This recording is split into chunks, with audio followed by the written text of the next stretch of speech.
রুশ তেল কেনায় ৫০০% শুল্কের খাড়া, ভারতের ওপর চাপ বাড়িয়ে নয়া বিলের অনুমোদন ট্রাম্পের কবজায় তেলবাহী জাহাজ, টর্পেডো দিয়ে আমেরিকার বোটও ডোবানো হোক, পুতিনের কাছে আর্জি রুশ এমপির। কলকাতা দূতাবাসের পরিষেবা বন্ধ করল ঢাকা, ভারতের সঙ্গে সংঘাত আরও বাড়াচ্ছে বাংলাদেশ। ৭১ ভুলে পাকিস্তানি যুদ্ধবিমান কিনছে বাংলাদেশ, দিল্লির সঙ্গে শত্রুতার লক্ষ্য ঢাকার। মহিলা সহকর্মীকে ধর্ষণের অভিযোগ, ডবল ইঞ্জিন রাজস্থানে গ্রেপ্তার ৩ পুলিশকর্মী। আইপ্যাক অফিস থেকে বের হতে সল্টলেকে ইডিকে ঘিরে বিক্ষোভ উঠল, জয় বাংলা স্লোগান। আঘাত করলে প্রত্যাঘাত, প্রতীকের বাড়িতে ইডির হানা প্রতিবাদে কলকাতায় কালপথে মমতা বন্দ্যোপাধ্যায়। নির্বাচনের আগে বিপুল মাদক উদ্ধার রাজ্যে, গ্রেপ্তার ৪, চাঞ্চল্য সাগরদিঘিতে।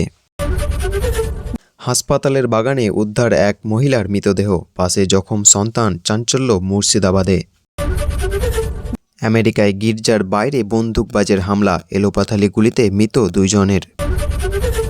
ভিটে হারা হয়ে বাংলাদেশে পুশব্যাক আতঙ্ক, এসআইয়ের শুনানি নোটিশ পেয়ে আত্মঘাতী বৃদ্ধ। নদিয়ায় জাতীয় সড়কে ২টি যাত্রীবাহী বাসের সংঘর্ষে মৃত এক শিশুসহ ৩ যাত্রীর। ডোমজুড়ে সরকারি অফিসে তৃণমূলের বনভোজন, ছবি ভাইরাল হতে তুঙ্গে রাজনৈতিক বিতর্ক। মুখ্যমন্ত্রীর অভিযোগের জবাব দিল ইডি, হাইকোর্টে দ্বারস্থ তদন্তকারী সংস্থা। এতক্ষণ শুনলেন সংবাদ শিরোনাম, এবার জানাবো বিস্তারিত খবর। রাশিয়া থেকে তেল কেনা দেশগুলোর এবার আরও কড়া হতে চলেছে আমেরিকা। মার্কিন প্রেসিডেন্ট ডোনাল্ড ট্রাম্প একটি নতুন বিলের অনুমোদন দিয়েছে, যেখানে রাশিয়ার সঙ্গে বাণিজ্যিক করা দেশগুলোর ওপর ৫০০% পর্যন্ত শুল্ক চাপানোর প্রস্তাব রয়েছে। এই বিল পাস হলে সবচেয়ে বেশি চাপ পড়তে পারে ভারত ও চীনের ওপর, কারণ এই দুই দেশ নিজেদের প্রয়োজনে বড় অংশ জ্বালানি তেল রাশিয়া থেকে কেনে। আমেরিকার দাবি, এই তেল কেনার মাধ্যমে রাশিয়া ইউক্রেন যুদ্ধ চালানোর শক্তি পাচ্ছে। মার্কিন সিনেটর লিন্ডসে গ্রাহাম জানিয়েছেন, আগামী সপ্তাহে এই বিল নিয়ে ভোট হতে পারে। ট্রাম্প প্রশাসনের লক্ষ্য, রাশিয়ার উপর আর্থিক চাপ বাড়িয়ে পুতিনকে যুদ্ধ বন্ধের আলোচনায় বসতে বাধ্য করা হবে।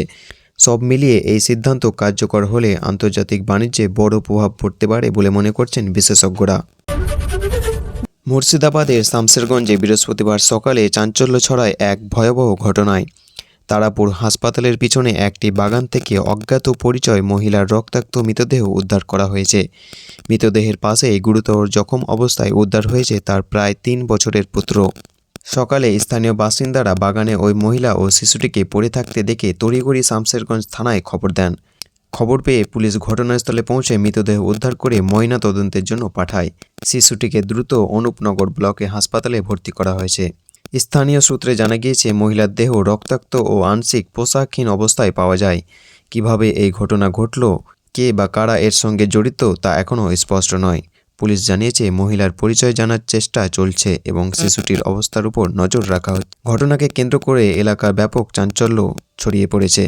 পুলিশ পুরোপুরি বিষয়টি গুরুত্ব দিয়ে তদন্ত শুরু করেছে। আইপ্যাকের সল্টলেকের দপ্তর ও সংস্থার কর্ণধার প্রতীক জৈনের বাড়িতে ইডির হানার প্রতিবাদে রাস্তায় নেমেছেন মুখ্যমন্ত্রী মমতা বন্দ্যোপাধ্যায়। শুক্রবার দুপুর ২টোয় যাদবপুর 8B বাসস্ট্যান্ড থেকে হাজরা মোড় পর্যন্ত প্রতিবাদ মিছিল করবেন তিনি। বৃহস্পতিবার সকালে পুরনো কয়লা পাচার মামলায় প্রতীক জৈনের বাড়িতে আইপ্যাক অফিসে তল্লাশি চালায় ইডি। দুপুরের দিকে নিজে প্রতীকের বাড়িতে যান মুখ্যমন্ত্রী, সেখান থেকে কিছু ফাইল নিয়ে বেরিয়ে আসেন তিনি। মমতার অভিযোগ, ইডি তৃণমূলের গোপন নথি ও প্রার্থীর তালিকা চুরি করার চেষ্টা করছে বিজেপির নির্দেশে। এরপর তিনি সল্টলেকে আইপ্যাক অফিসেও যান, সেখান থেকেও কিছু ফাইল তার গাড়িতে তোলা হয়। প্রায় ৪ ঘন্টার পর বেরিয়ে এসে মমতা বলেন, বাংলার উপর আঘাত হলে তার জবাব মানুষই দেবে। এটা রাজনৈতিক প্রতিহিংসা। অপপ্রচারের বিরুদ্ধে মানহানির মামলা হুঁশিয়ারি দেন তিনি। পরে গঙ্গাসাগর মেলায় ক্যাম্প উদ্বোধন অনুষ্ঠানে গিয়েও কেন্দ্রীয় তদন্তকারী সংস্থার বিরুদ্ধে কড়া বার্তা দেন মুখ্যমন্ত্রী। স্পষ্ট বলেন, আঘাত করলে প্রত্যাঘাত হবেই। এই ঘটনার প্রতিবাদে শুক্রবার কলকাতায় বড় মিছিলের ডাক দিয়েছেন তিনি। ১২ নম্বর জাতীয় সড়কে ২টি যাত্রীবাহী বাসের ভয়াবহ সংঘর্ষে মৃত্যু হল এক শিশুসহ ৩ জনের। এই ঘটনায় আহত হয়েছেন অন্তত ১০ জন। বুধবার বিকেলে নদিয়ায় ধুবুলিয়া থানার বাহাদুরপুর এলাকায় এই দুর্ঘটনা ঘটে। স্থানীয় সূত্রে জানা গিয়েছে, বহরমপুরগামী একটি যাত্রীবাহী বাসকে পিছন থেকে সজোরে ধাক্কা মারে কৃষ্ণনগরমুখী আরেকটি বাস। ধাক্কার তীব্রতায় একটি বাস রাস্তার পাশের দিকে ছিটকে যায়। ঘটনাস্থলে দুজনের মৃত্যু হয়। পরে হাসপাতালে নিয়ে গেলে আরও একজনের মৃত বলে ঘোষণা করেন চিকিৎসকরা। আহতদের দ্রুত উদ্ধার করে স্থানীয় হাসপাতালে ভর্তি করা হয়েছে। দুর্ঘটনার জেরে দীর্ঘক্ষণ 12 নম্বর জাতীয় সড়কে যান চলাচল বন্ধ হয়ে যায় এবং তীব্র যানজট তৈরি হয়। পুলিশ জানায় 3 জনই বহরমপুরগামী বাসের যাত্রী ছিলেন। দুর্ঘটনার পর জাতীয় সড়কে নিরাপত্তার অভাব নিয়ে বিক্ষোভ দেখান স্থানীয় বাসিন্দারা। পুলিশ ঘটনার কারণ খতিয়ে দেখছে। কুয়াশা, গতি না অন্য কোনো কারণে এই দুর্ঘটনা ঘটেছে সেটা তদন্ত করে দেখা হচ্ছে। এতক্ষণ শুনলেন বিস্তারিত সংবাদ। আজকের মতো সংবাদ এখানেই শেষ হলো। ধন্যবাদ।